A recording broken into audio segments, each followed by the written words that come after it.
प्रियंका, अरे मनोज, क्या हुआ? कितनी देर से तुम्हें चाय बनाने के लिए बोला हुआ है, बनी या नहीं? मनोज, ला रहा हूँ, बस 2 मिनट रुको। वो दूध लेने गया था, वहाँ बहुत भीड़ थी, इसलिए आज तुम्हारी सुबह की चाय थोड़ी लेट हो गई। प्रियंका, अच्छा एक काम करो, आज ब्रेकफास्ट में मेरे लिए मटर पोहे और वेज सैंडविच बना देना। प्रियंका को घर के काम करने पसंद नहीं थे। शादी के बाद वह सिर्फ अपने ऊपर ही ध्यान देती थी और मनोज ऑफिस के साथ साथ घर के भी सारे काम किया करता था।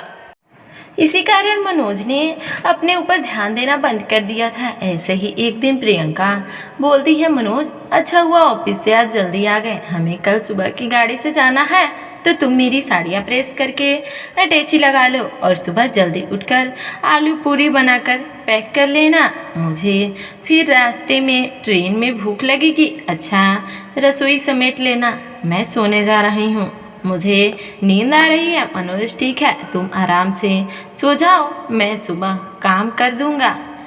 प्रियंका खराटे लेकर सो जाती है। मनोज बेचारा थका हारा सारे घर का काम समेट कर सोता है और अगले दिन सुबह फिर 4 बजे उठकर ट्रेन में ले जाने के लिए खाना बनाकर पैक करता है। प्रियंका अपने आप को संवारने में ही लगी रहती है। वो तो अपना एक दुपट्टा तक भी अटैची में खुद से नहीं रखती। पूरी अटैची मनोज तैयार करता है और दोनों शादी में दिल्ली पहुंचते हैं। प्रियंका मनोज के बाहर छोड़ देती है और खुद होटल के अंदर चली जाती है।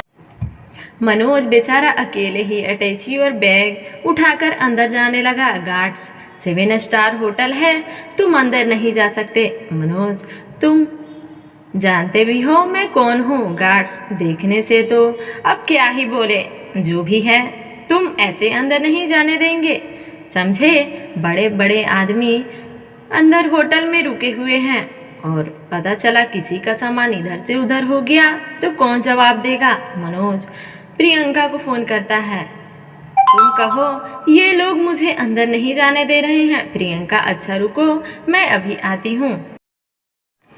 प्रियंका, क्या हुआ? तुम इन्हें अंदर क्यों नहीं आने दे रहे हो? प्रियंका के दोस्त, सॉरी जानू, आपको इतनी परेशानी हुई। गार्ड्स, सॉरी सर, हम आपको पहचान नहीं पाए। प्रियंका, मैंने तुम्हें कहा था ना कि कुछ नए कपड़े खरीद लो, करा दी ना बेइज्जती।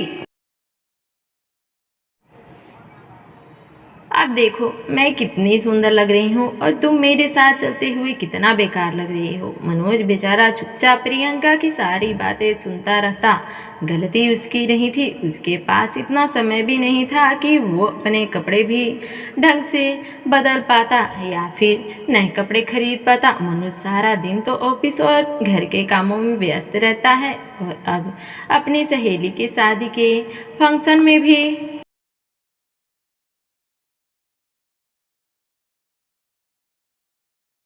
प्रियंका ने मनोज को नौकर बनाकर रखा हुआ था। प्रियंका, मनोज मेरे लिए 1 गिलास पानी ला दो और कुछ खाने को भी ला, मैं तब तक यहाँ चेयर पर बैठती हूँ। प्रियंका के दोस्त, तू तो सही है प्रियंका, तेरा सारा काम तो जीजू करते हैं। प्रियंका, वही तो, हस्बैंड को पहले दिन से ही अपने हाथों में रखो तो सही रहता है। तू भी इस बात पर गांठ बांध ले, शादी होते ही खुद काम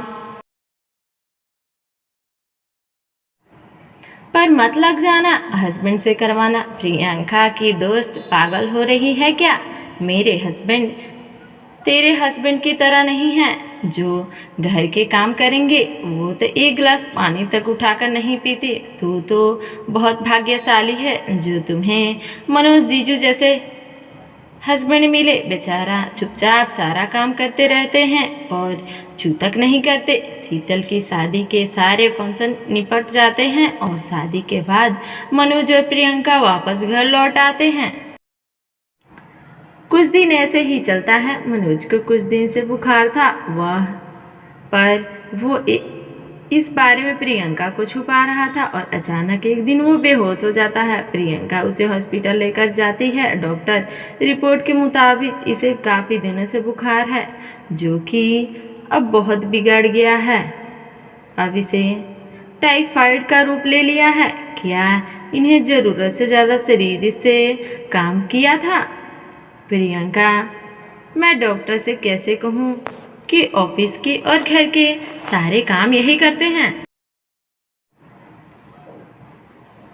मुझसे ये बहुत बड़ी भूल हो गई। मेरी वजह से मनोज के साथ ये हाल है। प्रियंका, डॉक्टर, हाँ वो कुछ काम का स्ट्रेस मनोज के ऊपर ज़्यादा आ गया था। डॉक्टर, देखिए जो भी है, पर कम से कम मनोज को ठीक होने में कुछ दिन तो लग जाएंगे। कुछ दिन हमें इन्हें हॉस्पिटल में ही रखना पड़ेगा। बुखार उतरने के बाद ही हम इनको छुट्टी देंगे।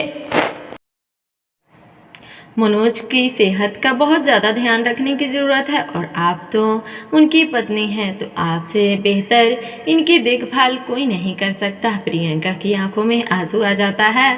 अब वो मनोज का पूरा ध्यान रखने लगती है। घर का सारा काम करके वो मनोज के लिए हॉस्पिटल में अच्छा खाना, फ्रूट सब तैयार करके ले जाती है। धीरे धीरे मनोज ठीक होने लगा और उसे छुट्टी मिल जाती है।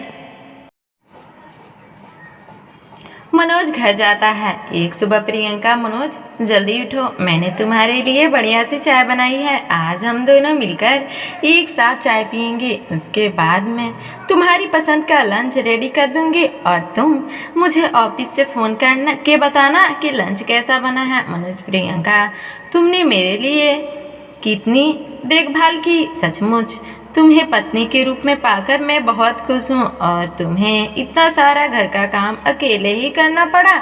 अब तो मैं ठीक हो गया हूँ, इसलिए मैं घर का काम फिर से शुरू कर देता हूँ। मैं सब संभालूंगा। प्रियंका, मनोज, मैं नहीं, हम दोनों मिलकर इस घर को संभालेंगे। हाँ मनोज, मैं गलत थी।